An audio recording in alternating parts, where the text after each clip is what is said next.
Welcome to Bunny Trails, everyone. We've got a retro episode for you this week. I looked through the archives to find a good one and ran across this one that was suggested by our patron, Emily. It was such a great episode that we've decided to do it again.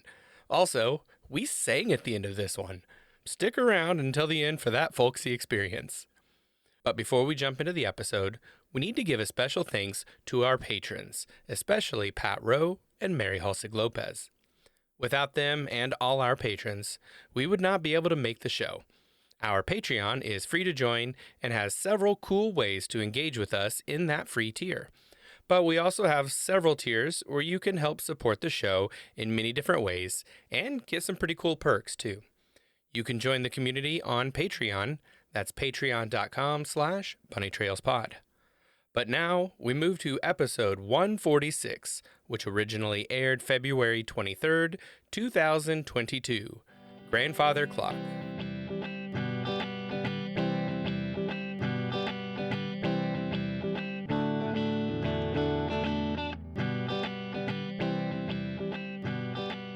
Welcome to Bunny Trails, a whimsical adventure of idioms and other turns of phrase. I'm Shauna Harrison. And I'm Dan Pugh. Each week, we take an idiom or other turn of phrase and try to tell the story from its entry into the English language to how it's used today. Okay, imagine this. You see a tall, beautiful clock in a hotel lobby, but the time is wrong.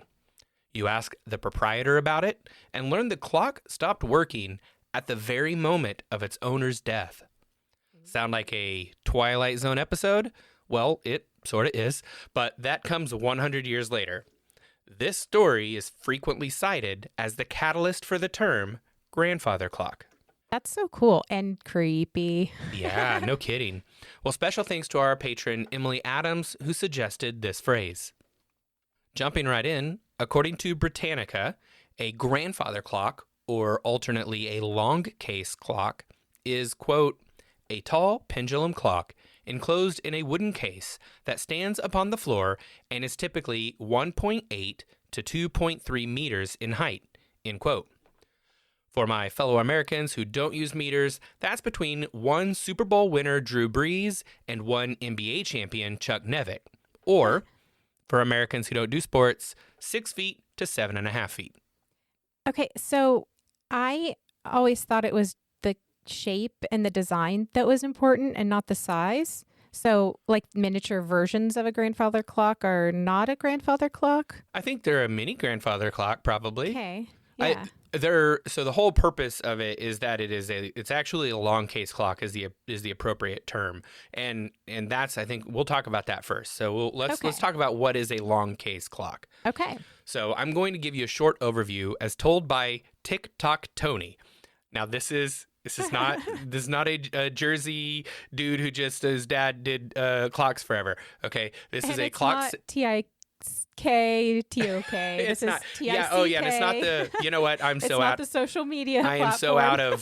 I am so out of touch because it didn't even cross my mind that TikTok is also a very massively popular, perhaps the most popular social media site now. Definitely has the most users in the world ever. Yeah, sorry. Okay, so thanks. I'm glad you're here, Shauna, because I totally would have blown right over that and gotten all of the emails. Also, I imagine if there's somebody named TikTok Tony, right? Like there's got to be somebody out there. Well, yeah, I mean, that sure. isn't this guy. Okay, so TikTok, as in the clock, right? Tick-tock, right? And it is spelled out TICK. TOCK, right? So TikTok Tony is a clock sales, repair, and history shop out of Trabuco Canyon, California, who specializes in antique grandfather clocks. Okay. So here's the quick overview from TikTok Tony. Quote, in 1656, a Dutchman named Christian Huygens was the first person to use a pendulum as a driving device in clocks. This was the birth of the grandfather clock, or to use the correct terminology, the long case clock. First, the long case clocks were produced in Britain after the London clockmaker Asurius Frommenstiel sent his son to Holland to learn about the use of a pendulum. The earliest cases were made from oak and were architectural in appearance. Higher quality clocks would be finished with ebony or pierwood. Later cases were made from high-quality African mahogany. Today, beautiful examples of what is called flame mahogany can also be seen. Early dials were square and made of brass. In 1772, Osborne and Wilson from Birmingham introduced the white dial. These early dials had simple decorations, such as birds or strawberries. By 1830, small painted scenes in the corners and the arch were depicted on the dials. British long case clocks were popular until less expensive American-made movements flooded the market at the end of the 1870s. End quote. So this history is told in 6 parts, and what I read was excerpts from the first part. You can check out the other parts, including moon dial long case clocks, tavern clocks, and early American clockmaking at the link in the show notes or on Patreon. That is on TikTok Tony's website, not to be confused with whoever might be TikTok Tony on TikTok, but boy, I hope it's this person.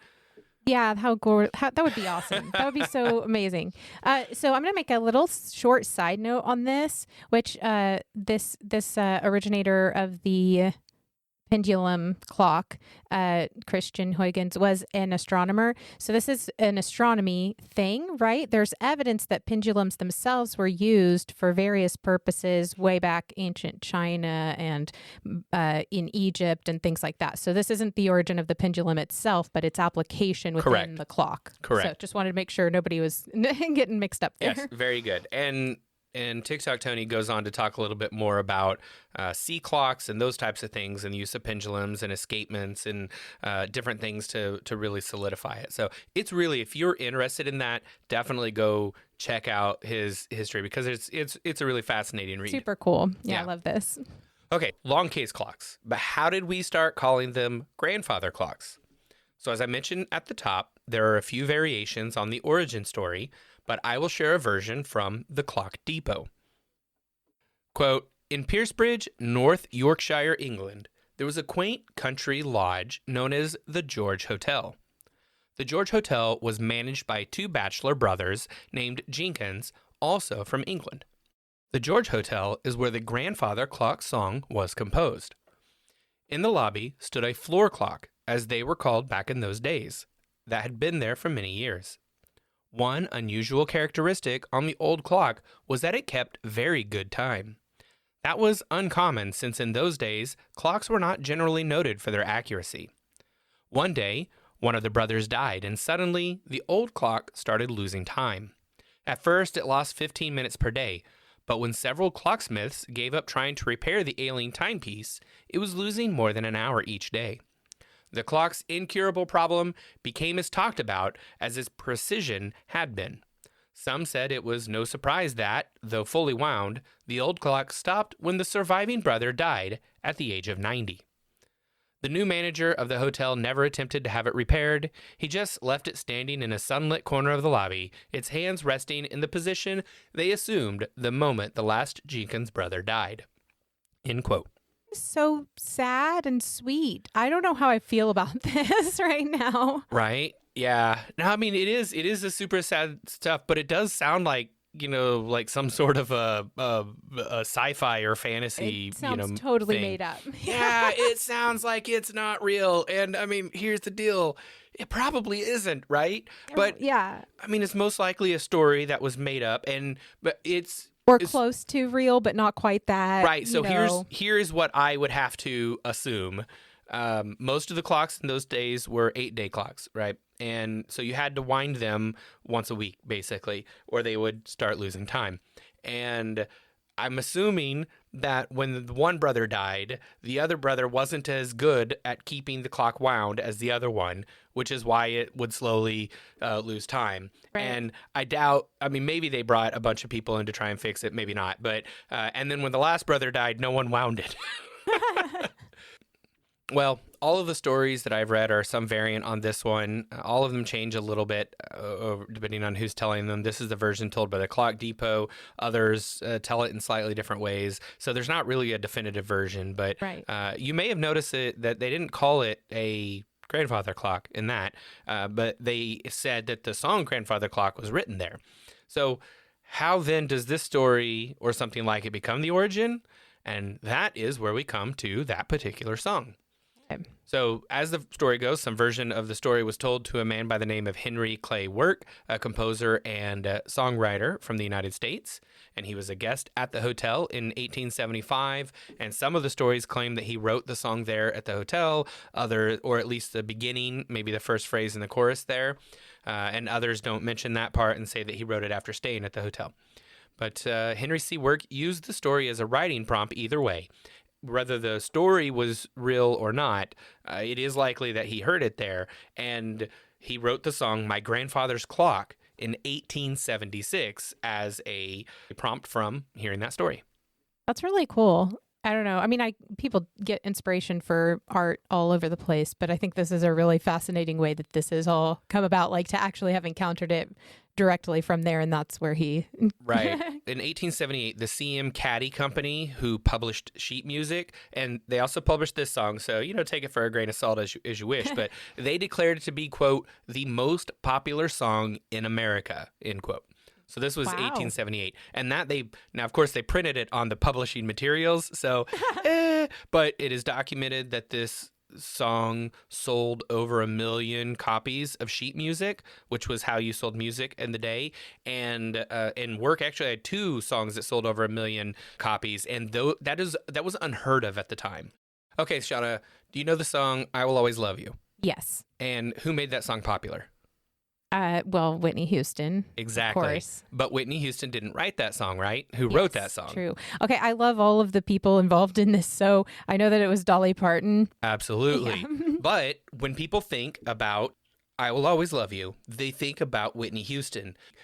This song also had someone who absolutely drove the popularity of this song, and it gained its popularity being performed by Sam Lucas. Okay. Sam Lucas was a black sensation in the late 1800s and early 1900s. He became a celebrity performing in black minstrel groups. This popularity, combined with his incredible skill, allowed him to become one of the first black Americans to branch out of comedy and into more serious productions. In 1878, he became the first black man to portray Uncle Tom from Harriet Beecher Stowe's Uncle Tom's Cabin, with the role traditionally being played by, regrettably, white men in blackface. Sam Lucas reprised his role in William Robert Daley's 1914 black and white silent film version of the same book. The popularity of My Grandfather's Clock grew, and the sheet music sold over 1 million copies, in large part because of the talent of Sam Lucas. Let's look at a couple of excerpts from newspapers during the time specific to the song Grandfather's Clock. This one is an excerpt from the Ottawa Free Trader out of Illinois, USA, May 5th, 1877. Quote, "No one who heard it will soon forget the chorus to Grandfather's Clock. Sam Lucas himself can furnish a good evening's entertainment. His mirth-provoking powers are irresistible." End quote. And he was still performing it a year later. Here's one talking about Lucas's performance out of the Montgomery County Sentinel. This is Maryland, United States. November 29th, 1878. Quote, "They brought it out to New England. Sam Lucas singing the solo and an invisible quartet the chorus. I saw by the papers that it was successful and went to New Haven one night to hear it. It was certainly a good thing. The audience gave them double and triple encores." End quote. That is fantastic. I'm loving this. Yeah. So there are numerous musicians who have covered the song over the years, including Bing Crosby, Tennessee Ernie Ford, Evelyn Knight, Sam Cooke, John Fahey, and Boyz II Men. But our patron Emily said her dad used to sing it to her as a child, and the version that most closely matches with the one he sang to her was by Johnny Cash. So that's the example we'll use, and you can find a link to it in the show notes or for free on Patreon. Here is the opening verse. Quote, "My grandfather's clock was too large for the shelf, so it stood 90 years on the floor. It was taller by half than the old man himself, though it weighed not a pennyweight more. It was bought on the morn of the day he was born, and was always his treasure and pride.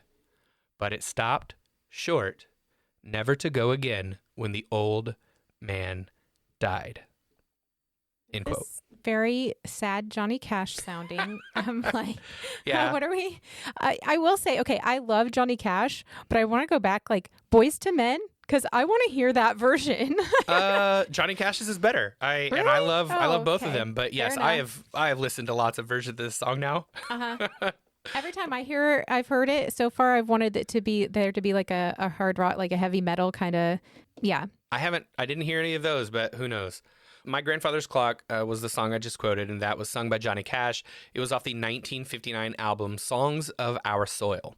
So I think it is safe to say that Henry Clay Work and Sam Lucas are the reason we all call that tall, long clock a grandfather clock. But they were not the first to call them grandfather clocks. So I tried to track down more of the story from the George Hotel, and I failed miserably at this. I really wasn't able to find any fact or anything that really would help me understand like where this came from or anything more about the people involved. But I did find two interesting notes as I was going through the British archives.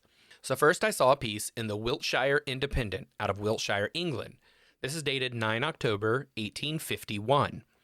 It goes, quote, "An excellent Swedish story, The Entail, draws near to its conclusion, and in all respects admirable. And some passages in the life of the Marshal de Gasson, surnamed the Honest Man, give a curious account of a remarkable man. There are many interesting tales, among which are The Three Bouquets, The Story of a Blind Artist, and My Grandfather's Clock." End quote. Okay, so I was like, wait, let me go back. That says 1951. Wait, let me go find the date on the newspaper and in the microfilm. I'm like, okay, it does say 1851. Now let me go through and verify that this page is in the right spot. And I kept scrolling back and I was able to get through all of it. And I'm like, yes, this is all the same. This is clearly all the same microfilm. This is all the same newspaper that's been digitally uploaded here. They were talking about a story called My Grandfather's Clock, and that was in 1851. Right. 25 years before that song came out. Then you got to wonder, okay, were they just talking, like it's a clock that happened to be somebody's grandfather's, was it the same kind of clock? Yes, absolutely. That's exactly what I wondered. So I had to keep looking. And here's the second thing that I found. Okay. That was in the Bristol Mercury in 1854. I don't know if this is the same one that the previous article was mentioning because this was printed in the paper a little over 2 years later. From the Bristol Mercury, Bristol, England, 21 January 1854. Quote, "I have a peculiar affection for old clocks, especially that sober race of puritanical clocks, with long, lank bodies that stand so primly in the corners of rooms, slowly and discreetly ticking away the hours, as if it were a sober, solemn business, this disposing of time." End quote. I like that. That's cool. Yeah. Sober, solemn business, disposing of time. That's cool. Puritanical, long like bodies, stand in the corner of rooms. I mean, it sounds like he's talking about a grandfather clock, right? Grandfather clock, yeah. So this was attributed to New York Knickerbocker. Okay. My first thought was Washington Irving's original pen name, Diedrich Knickerbocker. Irving wrote The Legend of Sleepy Hollow and Rip Van Winkle, and he was a Manhattan native, which is one of the boroughs in New York City. So the connection to New York was quick for me. When I heard New York Knickerbocker, I thought, okay, Washington Irving. All right, let me track this down. That came up dry.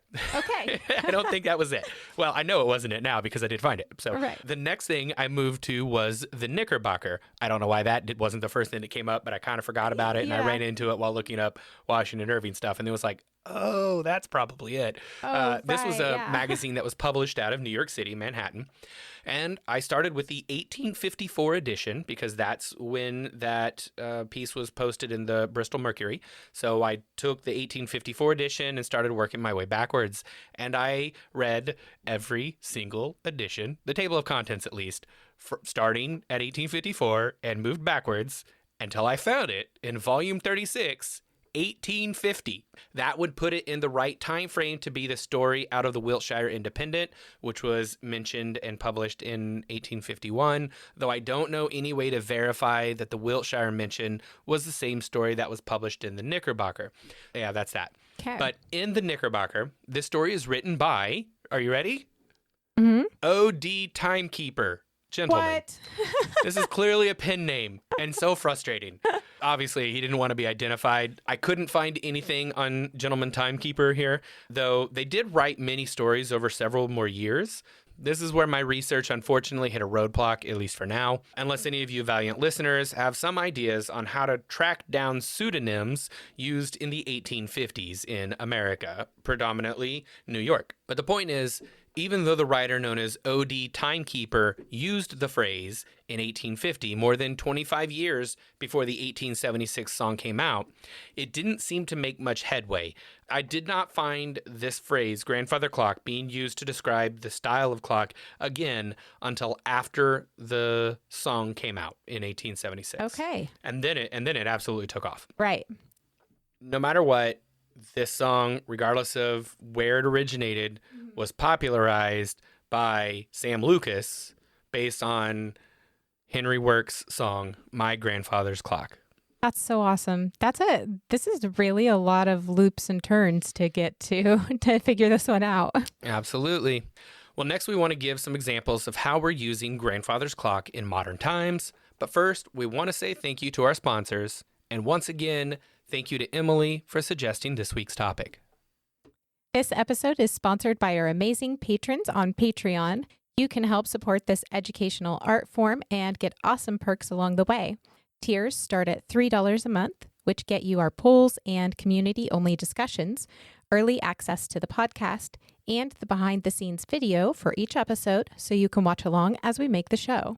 At $10, you'll also get original digital artwork from Shauna, that's me, once a month featuring exclusive art about an idiom or other turn of phrase.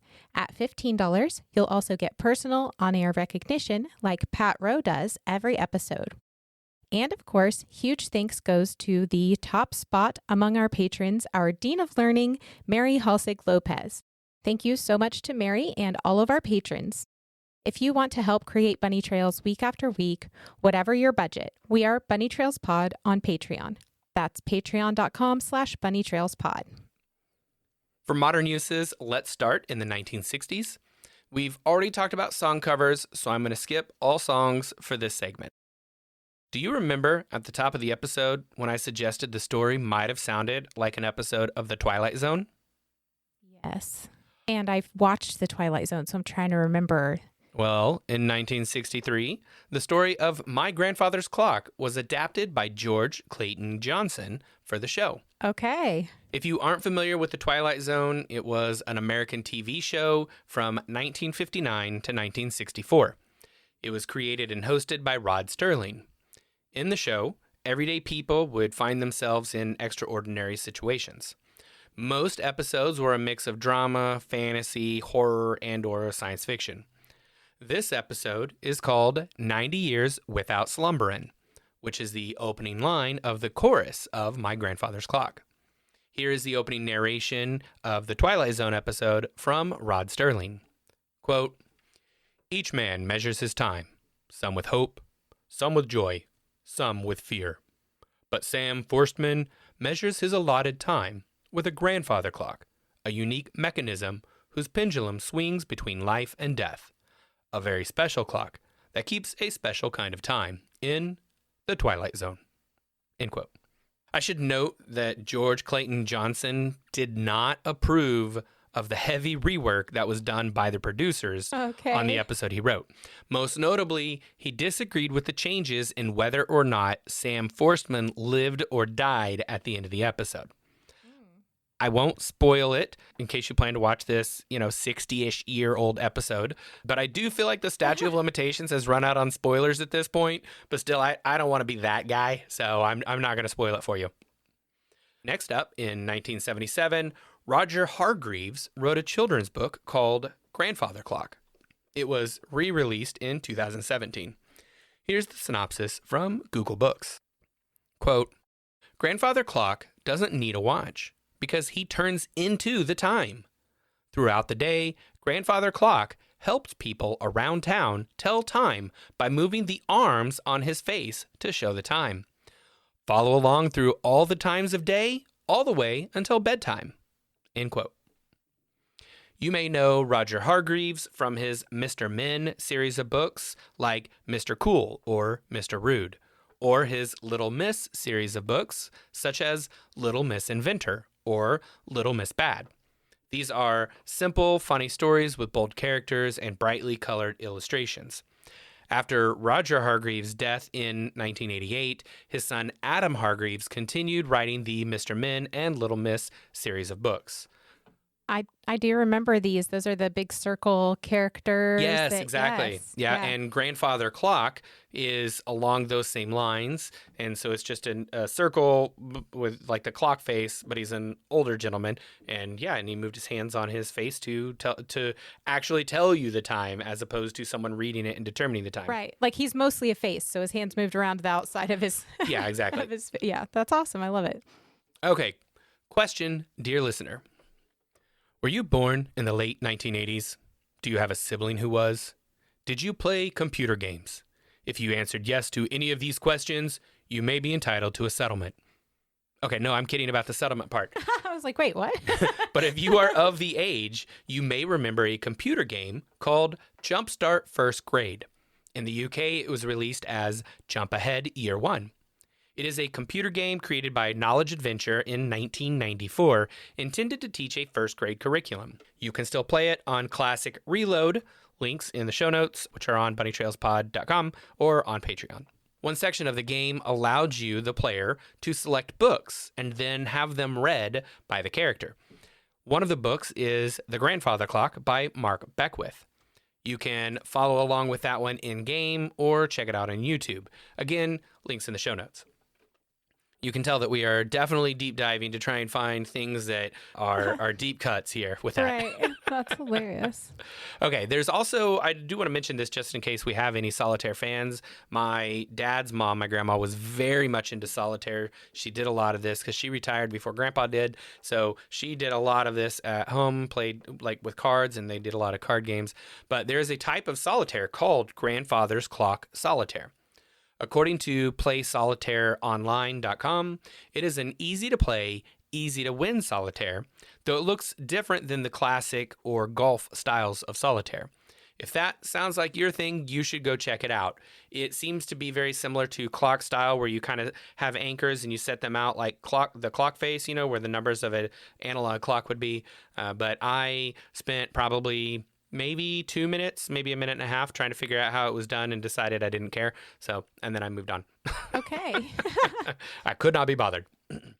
Okay, so last example. When I checked Twitter, I found most of the comments were from or about the song. I did not expect that. My Grandfather's Clock. So most of them were either referencing the song, talking about the song and how sad it is, or just randomly quoting the song. Like they would just be like, 90 years on the floor or whatever. I was like, okay. Wow, okay. Close to 20% were people talking about their own grandfather clocks or their own grandfather's clock. Usually they did belong to a previous family member, but here's an example.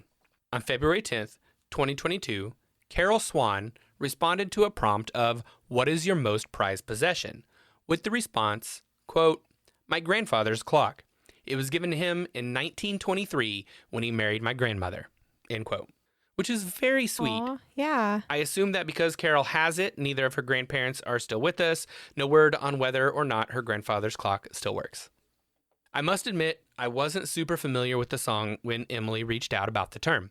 I had heard it at some point, but it really didn't stand out to me. But now I have heard it hundreds of times by a variety of artists. It is quite the moving piece, and I am thankful to Emily for sharing part of her memories with us so we could help tell the story of grandfather clocks. That is about all the time we have for today. If you have any thoughts on the show or pop culture references we should have included, reach out to us on social media, where we are at BunnyTrailsPod, or comment on our website, bunnytrailspod.com. It is poll time. Recently, we asked our patrons, which is the best color? The options were red, green, yellow, and blue. Okay, I need to jump in here before you all tweet at me or send me hate mail. I don't really see colors like most people. So rather than just going from like adding colors myself, I use the primary colors from a physics perspective, red, green, and blue. Those are the primary colors in physics, red, green, and blue. But American schools teach the primary colors from a painting perspective, red, yellow, and blue. So because of this, I decided to include all 4 of the colors that were mentioned, which are then red, green, yellow, and blue. I actually got really into this too, the concept of color and whatever. It's a thing about my job that I love, and I love color, and I can see all of them, I think. And as opposed to Dan, sorry, I'll describe colors, and he's Fine. like, I have no idea what you're talking about. So I looked at Britannica. Britannica has a section on color. There's an introduction. It includes color and light, the measurement of color, physical and chemical causes of color, the perception of color, and the psychology of color. So it's a lot. Yeah, it's a whole lot. What I thought was a simple question about which is best, red, green, yellow, or blue. It's not so simple. We don't even know what kind of color we're talking about. What do you mean? As for the winner, green and blue tied for the top spot as the best color. Oh, interesting. So I think we all know black is the best. Of course you would think that. If you want to join our polls, head over to patreon.com/bunnytrailspod, where patrons at all levels can participate in our weekly silly polls that mean absolutely nothing and are not scientifically valid, but they are fun to talk about. Since the song My Grandfather's Clock is in the public domain, we thought we'd take you out today with a living room jam session rendition of the song with Michael Pugh on the 12-string guitar, Dan Pugh on the 6-string and melody, and me, Shauna Harrison, on harmony. We'll see you again next week. Until then, remember, words belong to their users. My grandfather's clock was too top of the shelf, so it stood 90 years on the floor. It was taller by half than the old man himself, but it weighed not a penny weight more. It was bought on the morn, on the day that he was born, and was always his treasure and pride. But it stopped short, never to go again, when the old man died. 90 years without slumbering, his life seconds numbering. But it stopped short, never to go